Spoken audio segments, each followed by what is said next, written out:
آج basically be be صاحبہ کو بلایا ہوا تھا. ہر روز یہ اوچھے ہتھکنڈے اس طرح کی حرکتیں کر رہے ہیں. وہ گھر پہنچنی ہیں تو پھر نوٹس بھجوا دیا جاتا ہے. طریقہ کار ہمیشہ جب خان صاحب بھی پیش ہوئے تو خان صاحب کو بھی بٹھا لیا جاتا تھا. گھنٹے کے بعد ٹیم آتی تھی اور کچھ سوال کیے, پھر چائے کا وقفہ, پھر گھنٹہ بٹھا لیتے تھے. 3-4 گھنٹے یہاں پر صرف اور صرف ان کو کہ وہ تنگ پڑ جائیں, وہ مینٹلی طور پر تھک جائیں, ہار جائیں.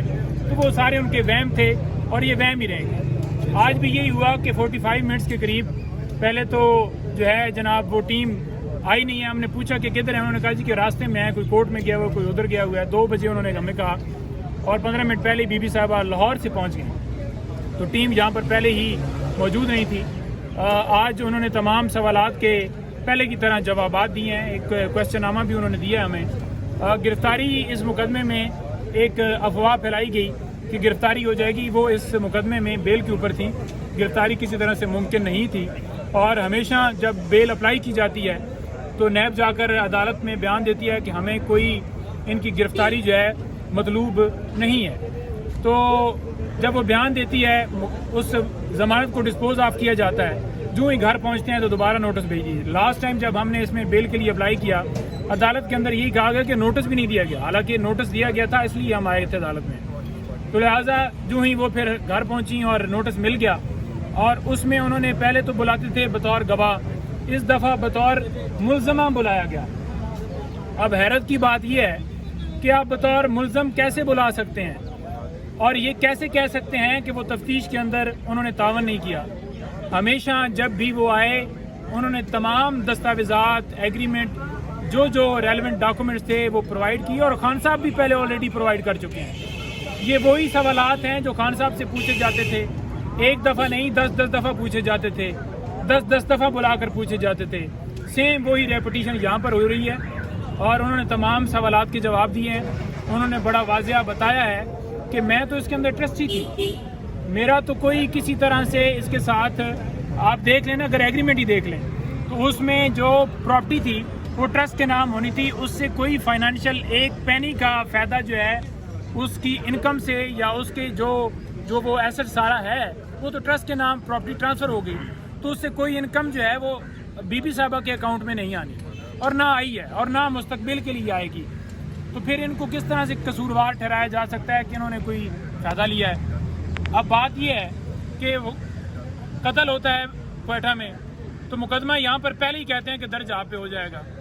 توشہ خانہ کیس کے اندر گھڑی کا معاملہ, یہاں پر گاڑیاں لوگ ہضم کر گئے, گھڑی پیسوں سے لی ہے, گاڑی لی نہیں جا سکتی. جو ہضم کر گئے ان کو پوچھ کوئی نہیں رہا. جو ریکارڈ دے رہے ہیں اور پیسے ڈبل ٹرپل ادا کر کے لے رہے ہیں ان کے اوپر کیسز بنا کر سزا دے دی گئی ہے. مقدمہ تو ہے کوئی نہیں. مقدمہ صرف اور صرف یہ ہے کہ ایبسولوٹلی ناٹ. اور وہ خان صاحب نے کیا اور ڈٹے رہے, جرت کا, ہمت کا مظاہرہ کیا کہ ہم کسی کے ساتھ بیٹھ سکتے ہیں برابری کی بنیاد پر. ہم کسی سے اگر قرضہ لیتے ہیں تو ملازم نہیں ہو گئے, کوئی بات کرے تو برابری کے اوپر, دوستی کے اوپر. یہ کوئی نہیں ہے کہ ہم ان کے غلام بن گئے اور غلامی انہوں نے نامنظور کا نعرہ لگایا, جس کے بعد جو ہے یہ ساری بچھاڑ جو ہے مقدموں کی گئی, ان کی حکومت عدم اعتماد کے ذریعے ہٹائی گئی. بی بی صاحبہ کا کوئی اس مقدمے کے اندر رول نہیں ہے, قصور نہیں ہے کسی طرح سے ان کے اوپر. وہ باپردہ خاتون ہے, ان کا کوئی. دیکھیں, اگر آپ کے بچے اسلامی تعلیم اس ٹرسٹ میں حاصل کر رہے ہیں تو کیا یہ گناہ ہے؟ کیا اس جو وہاں پر بچے تعلیم حاصل کر رہے ہیں کیا ان سے کوئی انکم جو ہے وہ جنریٹ؟ یہ تو ٹرسٹ ہے, تو اس ٹرسٹ میں بطور ٹرسٹی ہونا تو اس میں جرم کیا ہے؟ انہوں نے تو ایک کام جو ہے وہ کیونکہ دینی, اسلامی طور پر, روحانی طور پر, ہر طرح سے وہ اللہ تعالیٰ کے ساتھ دونوں جو ہے وائف اور ہسبینڈ اٹیچ ہیں, تو انہوں نے تو جو ہے ایک نیک کام کیا. اس نیک کام کی سزا یہ دے رہے ہیں کہ انہیں اس کیس کے اندر جو ہے روزانہ ان کے اوپر ایک بوگس کیس بنا کر بلایا جاتا ہے اور یہاں پر گھنٹوں بٹھایا جاتا ہے. اور دوسری طرف یہی نیب ہے جو پروٹوکول دے رہا ہے, کہہ رہا ہے کہ 420 سیکنڈ کے اندر ضمانت دیں, ہمیں کوئی جو ہے وہ فرق نہیں پڑتا. تو یہ ایک یہاں پر ہے. ایک سوال نامہ دیا گیا ہے جو کہ 11 نکات پر مشتمل ہے, اور یہ سوالوں کے تمام جوابات جو ہیں انہوں نے ان کو دیے ہیں. کچھ 1-2 ڈاکومنٹ جو کہ پہلے بھی پرووائڈ کر دیے تھے, آج کیونکہ وہ پہلے پرووائڈ کیے ہوئے تھے تو آج ہم دوبارہ کیوں لے کر آتے. تو وہ بھی ان کو دوبارہ دے دیے جائیں گے.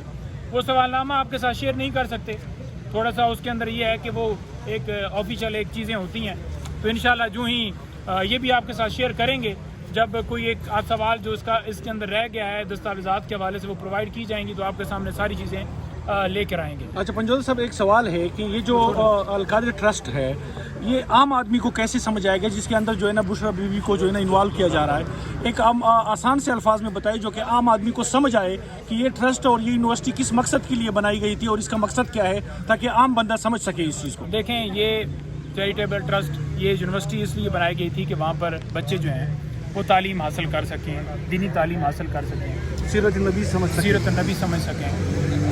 اور اس کے اندر الزام یہ ہے کہ آپ نے یہ فائدہ لیا 190 ملین پاؤنڈ, وہ جو رقم وہ کہتے ہیں, کیا وہ عمران خان صاحب کے یا بی بی صاحبہ کے اکاؤنٹ میں آئی؟ وہ تو سپریم کورٹ کے اکاؤنٹ میں پڑی ہے. تو قصور ان کا کیا ہے؟ قصور صرف یہی آپ کو بتایا کہ ایبسولوٹلی نو, اور اس کے علاوہ کوئی قصور نہیں ہے, کوئی ان کے اوپر الزام نہیں ہے. بس صرف اور صرف یہ ایک تہمت نئی سے نئی, کبھی فرد شہزادی والا قصہ لے کر آتے ہیں, کبھی وہ جناب علیم خان کوئی نئی ایک داستان لے کر آتے ہیں. اگر دیکھیں ان کا مقصد کیا ہے, انہوں نے فوریسٹ کی زمین پہ اوپر قبضہ کیا, LTA کی زمین کے اوپر قبضہ کیا, لوگوں کی زمینوں کے اوپر قبضہ کیا, اور سیاست کو وہ ڈھال بناتے ہیں. انہوں نے ڈھال بنایا ہوا ہے, چینل ان کا وہ بھی انہوں نے ڈھال بنایا ہوا ہے. اور اس وقت تک کہ عمران خان صاحب ٹھیک تھے جب انہیں کہتے تھے, جب ان کے وہ ساتھ تھے. جب خان صاحب نے دیکھا کہ یہ معاملات اس طرح سے کر رہے ہیں اور خان صاحب نے قبول نہیں کیا, تو ان کو تکلیف ہوئی کہ دیکھیں وزیر اعلیٰ تو مجھے بنانا تھا, میرا ہیلی کاپٹر تھا, میں یہ کرتا تھا, میں وہ کرتا تھا. بات یہ ہے کہ عمران خان صاحب کو آپ کے ہیلی کاپٹر نہیں چاہیے. عمران خان صاحب کی اسٹرگل جو ہے وہ اس قوم کے لیے, اس ملک کے لیے, اس بوگس نظام سے جو یہ چھٹکارا پانے کے لیے جو ملک کے اندر دو قانون ہیں, اس عوام کو انصاف فراہم کرنے کے لیے, رول آف لا کے لیے, آئین کی بالادستی کے لیے, یہ انہوں نے فائٹ کی ہے. اور اپنی اسٹرگل جو ہے وہ ایک ایسے بندے جو ایک پراپرٹی ڈیلر ہو, قبضہ مافیا ہو, اس کی خاطر جو ہے وہ اڑا دیں, تو ایسا ممکن نہیں تھا. تو وہ تو الزام لگائیں گے, لہٰذا الزام لگانے والوں کا کوئی اس کے اوپر اثر نہیں. اس کی ریزن کیا ہے؟ اس کی ریزن ایک بس اس کے اندر جملہ, بات یہ ہے کہ عمران خان صاحب نے یہ کتنے الزامات روزانہ لگاتے ہیں اور وہ پانی کی طرح بہہ جاتے ہیں. کیوں بہہ جاتے ہیں؟ کیونکہ وہ بندہ پہلے دن سے لگا ہوا ہے صرف اور صرف آپ لوگوں کے لیے, آپ کے بچوں کے لیے. اور جو اس نے کام کیے ہیں نا اپنے دور حکومت میں یا اس سے پہلے, آپ شوکت خانم دیکھ لیں, آپ نمر یونیورسٹی دیکھ لیں, آپ وہ جو انہوں نے پناہگاہیں بنائی, آپ خان صاحب کو دعائیں ہیں آپ کی, آپ کے بچوں کی, آپ کے بزرگوں کی, آپ کی بہنوں کی, کیونکہ انہوں نے پوری زندگی ان کی جو ہے وہ سروس ہی ان کی جو ہے وہ خدمت میں ہے. تو جب ایک بندہ نے اپنی پوری زندگی اس میں گزاری ہے تو وہ دعائیں جو ہے نا وہ کسی ان کا بگاڑ کچھ نہیں سکتی. یہ جتنے الزام مرضی مفتی سعید کو لے کر آ جائیں, کدھر سے وہ آ گیا پتہ نہیں کون ہے, مرزا صاحب آئے بھائی. مرزا صاحب دیکھیں, یہ تو مرزا صاحب ٹائپ کے لوگ جو ہے نا جی, یہ تو صرف اس لیے آتے ہیں کہ ان کا نام جو ہے نا مشہور ہو جائے, سستی شہرت آتی ہے. انہیں اس سے فرق نہیں پڑتا کہ انہیں گالیاں پڑیں, انہیں ہوتا ہے کہ واہ میرا نام تو چل. کرتے ہوئے کہا کہ کوئی سیاسی خاتون نہیں ہے, گھریلو خاتون ہے, 1-2 بار عمرے کے لیے گئی, لیکن جس انداز میں بشرا بی بی کی جو آڈیو, جس انداز میں وہ انسٹرکشن لوگوں کو دیتی ہیں, آپ کے سامنے آڈیوز بھی لیک ہوئی ہیں ان کی, گزدار کے دور میں جو ساری چیزیں آج باہر آ رہی ہیں. آپ کے اپنے جو پاکستان تحریک انصاف کے لوگ تھے جب وہ دور حکومت تھا ان کا, وہ لوگ آ کے ان کے اوپر الزامات لگا رہے ہیں. فرا گوگی کے حوالے سے دیکھ لیں اور باقی ساری چیزیں.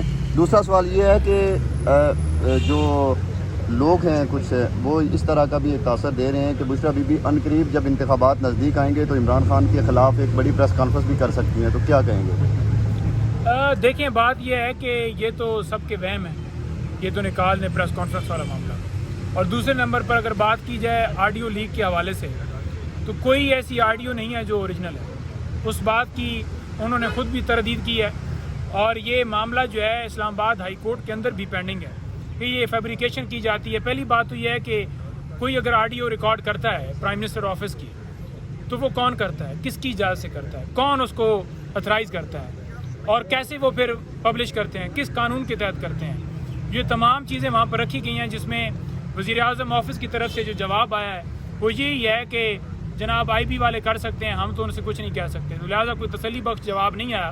اور یہ جو آڈیو ساری ہیں یہ ساری فیک ہیں, فیبریکیٹڈ ہیں, آوازوں کو جوڑا گیا ہے جن کا کوئی حقیقت کے ساتھ تعلق نہیں ہے. تو جب آڈیو فیک ہوں تو پھر اس کیس کی بنیاد کیا؟ عمران خان نے جب وہ وزیر اعظم تھے، باعثیت وزیر اعظم، انہوں نے ایک انٹرنیشنل میڈیا میں اور نیشنل میڈیا میں بھی ایک انٹرویو میں یہ کہا تھا کہ جو ISI MI جو ادارے ہیں، انٹیلیجنس ادارے ہیں، ان کو حق ہے کہ وہ ریکارڈنگ کریں میری سیفٹی کے لیے، ملک کی سیفٹی ہے تو ان کو حق ہے کہ وہ کال ریکارڈ کر سکتے ہیں. جب آپ کے جو دیگر جو نون لیگ ہیں، پیپل پارٹی والے ہیں، ان کی آڈیوز لیک ہو رہی تھی، تو اس پہ کیا کامنٹ کریں گے؟ دیکھیں بات یہ ہے، اس کے اوپر بڑا کمنٹ واضح کرنا چاہوں گا کہ ایک میکنزم ہے کہ اگر ملک کے خلاف کوئی ایسی سازش ہو رہی ہے جس میں آپ یہ دیکھیں کہ ہماری فوج کو، ہمارے ملک کو کوئی ایسے کوڈز شیئر کیے جا رہے ہوں جس سے ہمارا دفاع جو ہے خطرے میں آئے، تو وہ بھی ایک طریقہ کار موجود ہے جس میں کورٹ سے پرمیشن لے کر وہ ان اداروں کو حق حاصل ہے. تو بہتر یہ ہے کہ قانون کو فالو کیا جائے. اور جہاں پر اب آپ یہ دیکھ لیں نا، کوئی سبزی کی بات کرتا ہے تو وہ بھی ریکارڈ ہے، کوئی وکیل اپنے کلائنٹ سے بات کرتا ہے تو وہ بھی ریکارڈ ہے. یہاں پر تو اگر آپ کہیں نا کہ میرے لیے مرغی لے کر آ جاؤ تو وہ بھی ریکارڈ ہے. تو یہ کون سی اس کے اندر جو ہے وہ ملک کی سیکریسی جو ہے وہ پائی جاتی ہے. ٹھیک ہے، بہت شکریہ. Thank you sir.